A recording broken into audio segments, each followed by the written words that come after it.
So you've got a C# web application and you want to containerize it and then deploy it to AWS. You don't want to be messing around with load balancers or container repositories, scaling up or any of that sort of noise. You just want to upload your app to AWS and let them take care of everything for you. Well, this is the use case for AWS App Runner. And in this video, I'm going to show you how to deploy a C# web application to App Runner with just a couple of clicks and very minimum setup.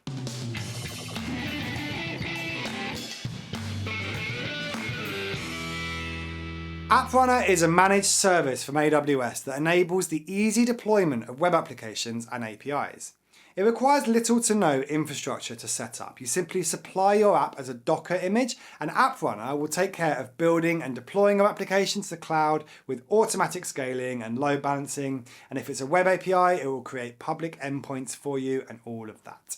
It really is a fully managed service for hosting your web apps in the cloud. So here's a web application that we're going to deploy. This is a band website for a fictional band called the C Sharps. You can see that we have an ASP.NET Razor Pages web application with our index page here. And then there's another page down here called song.cshtml, and that displays the lyrics to some of our band's songs.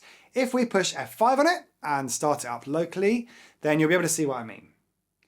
We just have this simple home page and then a few song lyrics listed at the bottom. You can click on one of these song lyrics and that takes you to the lyrics of that song. So we have two routes. That's two Razor pages plus a couple of other files for a template and an error page and so on. Now this is the site that we're going to deploy to AWS App Runner.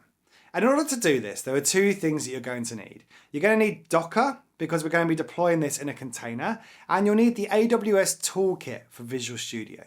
Now you don't strictly need the AWS Toolkit, you can of course use the command line, but the AWS Toolkit really does make the whole process a lot more visceral, and it just certainly makes it a lot easier for me to demonstrate it here.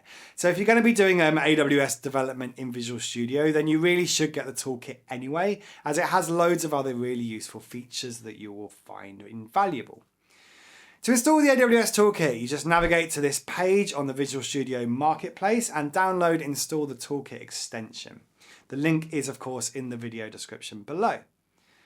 Once you've got this extension installed, you'll be able to go into the View menu in Visual Studio and you'll have this new option here called AWS Explorer. AWS Explorer is a window that pops up in Visual Studio and that allows you to connect to and browse some of your AWS services directly from Visual Studio. It's also got this credentials manager here, so if this is the first time you're installing this, then you'll need to set it up with some of your AWS credentials. I have my credentials stored in a profile called Train to Code, and that's in the AWS configuration file on my machine. There's another link in the description that details how to set up your AWS credentials. This AWS Explorer is a good way to test if your AWS credentials are set up and working, okay? You should be able to open up some of these items and see the services that you have deployed. As you can see here, I've got a couple of AWS Lambda functions deployed to my AWS instance, and I can see those in the Explorer window there. The other thing you'll need for this is Docker. Now I've put a link in the video description for where you can download Docker Desktop from, but it's fairly self-explanatory. There isn't a huge amount of setup with Docker. You'll just need to restart your machine and then you'll get this Docker Desktop Windows application here. If of course you're on Windows, you can also install it on Mac and Linux. Right, now you have Docker installed and running and you have the AWS Toolkit for Visual Studio. You can next open up the solution and right-click the project name in here. And then from there, you can select this new menu option called Publish to AWS. Clicking on that gives you this AWS Publish wizard and these four options. And for App Runner, you want to select this bottom option, ASP.NET Core App to AWS App Runner. If you don't have Docker up and running, then you'll see a warning on the right-hand side here under Publish Details, but I've got Docker running fine, so there's no errors. You can just go ahead and put in an application name into this field here. Then this is just a case of clicking the Publish button and confirming this pop-up, and we are away. Now, if you read this logs, you can see it's building the Docker image. and then it pushes that image to ECR, which stands for Elastic Container Registry. That's a place on AWS where you can store Docker images basically, but you don't really need to worry about that because it's all handled for you.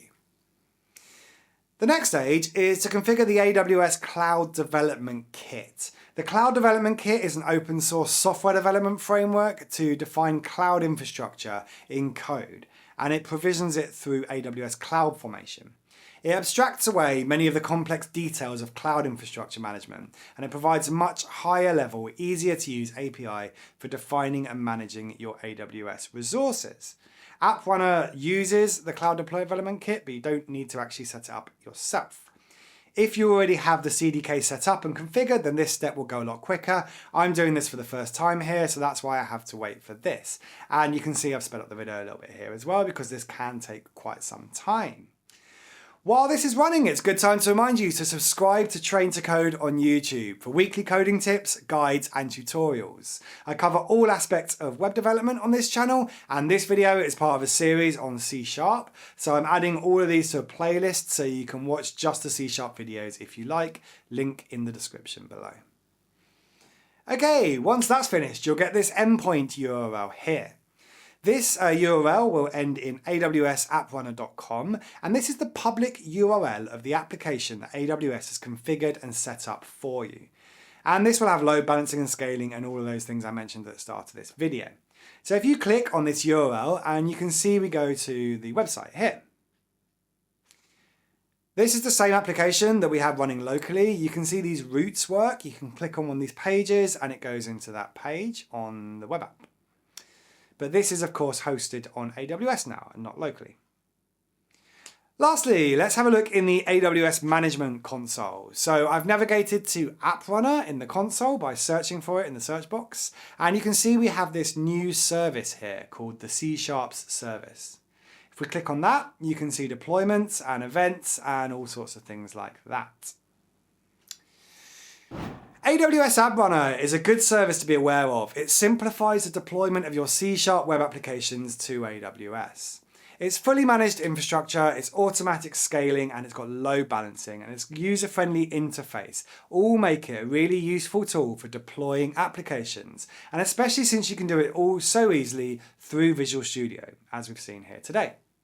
So I hope this video has been useful to give you a glimpse into AppRunner for C# applications. As always, please do check out my other videos on my channel. My name is James Charlesworth, and I'll see you in the next C# video in this series.